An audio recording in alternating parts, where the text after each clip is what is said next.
I love myself. 99% of people think they know what it means, let alone apply it.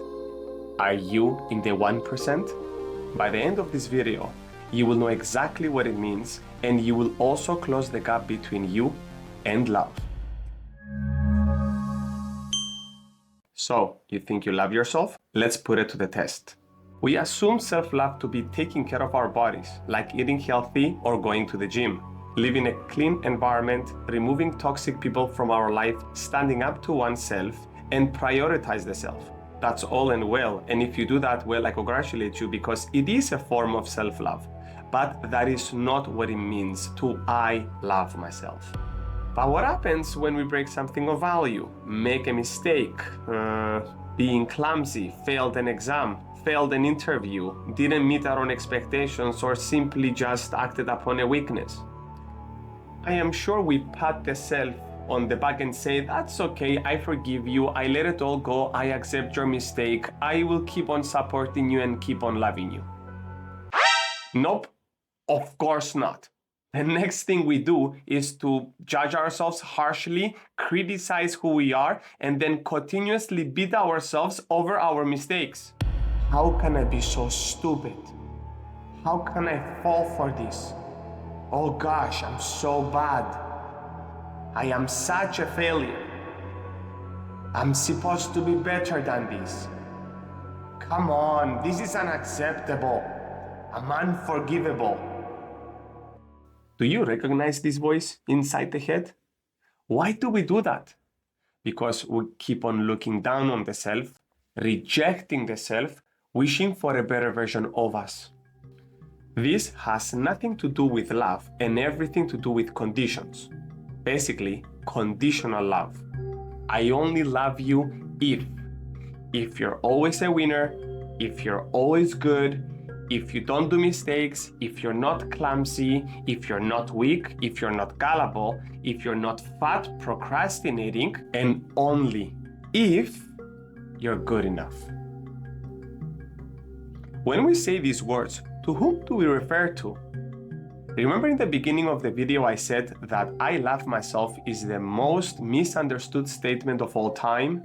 So pay attention because here it is. I love myself. How many people do we see in that sentence? If your answer is 1, then you made a grave mistake. Let's go again. I love myself. There are 2 entities in this. Let that sink for a moment. The next question would be, who are you between the 2? You are the I, the conscious observer behind the self. The question is, who is the observer behind the thinker? That is the I that sees the self looking and hears the self listening. Some religions or spiritual gurus refer to this I as the higher mind, the superconscious mind, the higher self, or the Holy Spirit. I prefer to refer to this I as the real you, the authentic you, the nameless, shapeless, and formless being that exists beyond your physical body. The one that is capable of so much compassion, so much kindness and love. Many of us assume we're human beings having a spiritual experience. That is not true. We are spiritual beings temporarily living the human experience. So who is the self? Sometimes we talk to it when we're alone. The self is your temporary human form, which comes with its many aspects and personalities, some of which are the playful, peaceful, at times childish, carefree, smart, fast, and naive part of you, as well as the angry, destructive, vengeful, coward, weak, slow, jealous, greedy part of you. To have a better understanding, imagine a puzzle image with its many puzzle pieces in different shapes and colors. The more pieces we embrace and accept as part of who we are without having the intention to fix, improve, or change, the more the self-love increases. Why is fixing, changing, or improving not the way to go? because if we look closely, it is actually self-rejection in disguise. Now, what I would love for you to do is to bring a moment of your past back to the present moment. Bring back a moment of your past where you did something you are not proud of. Perhaps that part of you didn't stood up for itself. Perhaps you stole and you feel guilty or hurt someone out of anger. The one that is conscious, observing that part of you is the I, you, observing an aspect of the self. Now reverse the self and the I momentarily. For a moment, become the aspect that messed up.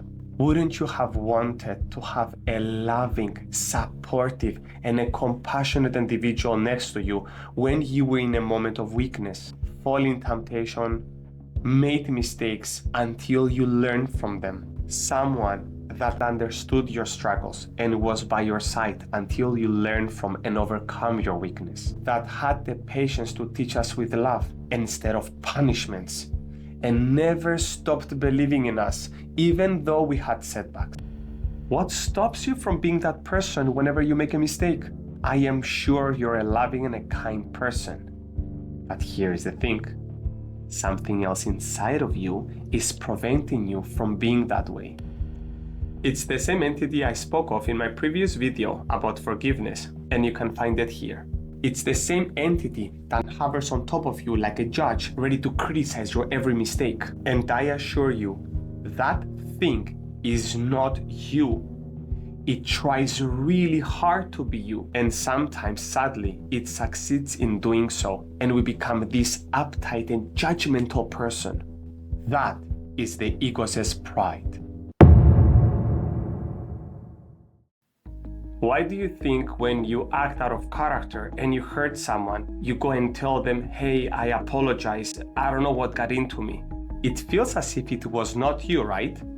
Like you acted out of character and then you snapped out of it and then you realize, what have I done? So what happened in that moment? You became the unconscious passenger and pride took over the main seat, the driver's seat.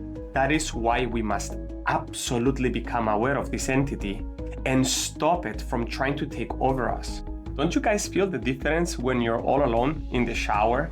You're dancing, you're being silly, you're being childish, maybe even sing a little. In comparison, when we are with adults or inside a business meeting or an interview and we have to be all proper, constantly being uptight and careful not to make a mistake, to look so perfect in front of others, being pressured and oppressed, afraid to make a mistake, afraid to speak, afraid to move.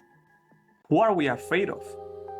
Our pride and other people's pride that are ready to judge and criticize us.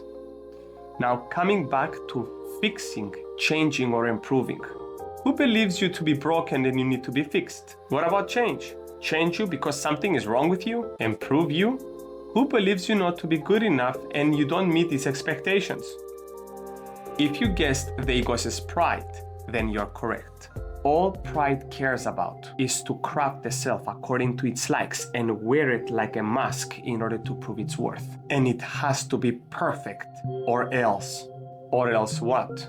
It will use one method we're all familiar with, and that is punishment. Don't mistake punishment to be love. I hear so many parents telling me, I punish my kids because I want to teach them and I want to protect them out of love. Good excuse, but no. Punishment doesn't come from an authentic place. Punishment inflicts pain and love never does that. Love does not promote fear, yellings, physical harm, revoke its care, or restricts someone's free will.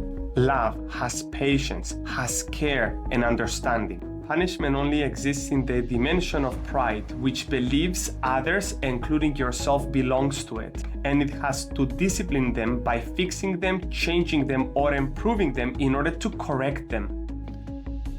What do you think all that self-blame and harsh criticism has as an intention? To make the self into an errorless, perfect, flawless individual that makes no mistakes and has no weaknesses. In other words, not even a human. That is whenever you are actually acting outside of the expectations of pride. Pride brings out the whip and relentlessly whips you and everyone else around it with shame, humiliation, guilt, and regret. Always pressuring the self to become something more, someone faster, smarter, and stronger, because we're made to believe we're not good enough as we are. But the question is, when is good enough according to pride? When is the bar of good enough reached? Never, because pride will always raise the bar in order to justify its existence. There was one old man, God rest his soul, his name was Stelios. He once told me, do you know what's the enemy of good? So, I am asking you, what's the enemy of good? I'll give you a moment, pause the video, and really think about it.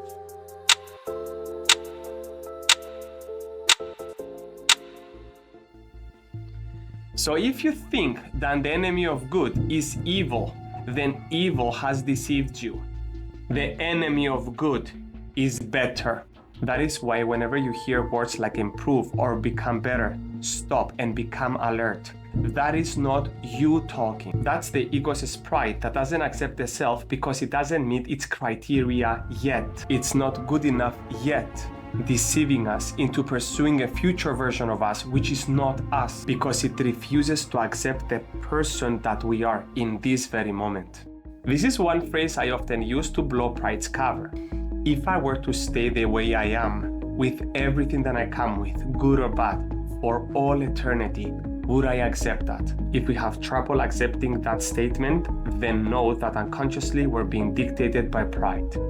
Here are some signs to prove that pride is dominating our inner world. We are becoming tough, rough, strict, harsh, and judgmental. We also criticize, look down on, discriminate, and reject ourselves and other people's flaws and weakness, as well as having trouble forgiving and letting go. We feel self-disappointment, lack of love in our lives, and above all, we feel a sense of a void deep inside when we're alone. The void is nothing more than puzzle pieces which they're missing from the holistic picture, because pride decided to throw them away because they were not good enough, and we just sense the gap. We need to find and accept those missing pieces in order to become a whole again. So the big question, how do we learn how to love oneself? We don't need to learn how to, because love is our natural state. We are like a river that continuously flows love. And the only thing we need to do is just to remove the rock which blocks our current. In other words, we need to stop pride that tries to cut off and remove our aspects, and start embracing aspect by aspect, whether pride judges it to be fast or slow, bad or good, worthy or unworthy, kind or unkind, light or dark. It's simple. If we stop pride, then love becomes inevitable. So therefore, accept the thief, the coward, the weak, the jealous, the envious, the greedy part of you, the lazy, the aggressive, the hard-headed, even the destructive part of you. You may wonder, why accept and love the aspect of us which are so destructive, even though they're so dark and can cause harm? Because darkness becomes dark in the absence of light. So warm and soften up the aspect by sharing some of your light. If fixing, changing, or improving is not the way to go, then how do we grow? With understanding and acceptance. Ironically, we all want change, but change doesn't happen by intending change. Change only happens through acceptance. If you find this video of value, please don't hesitate to like and subscribe, because it helps the channel grow in order for me to make more videos for you. Stay tuned, because I will be releasing a video on a meditation specifically giving instructions on how to accept aspects of ourselves. Thank you for wanting to help yourself, for I am you and you are me.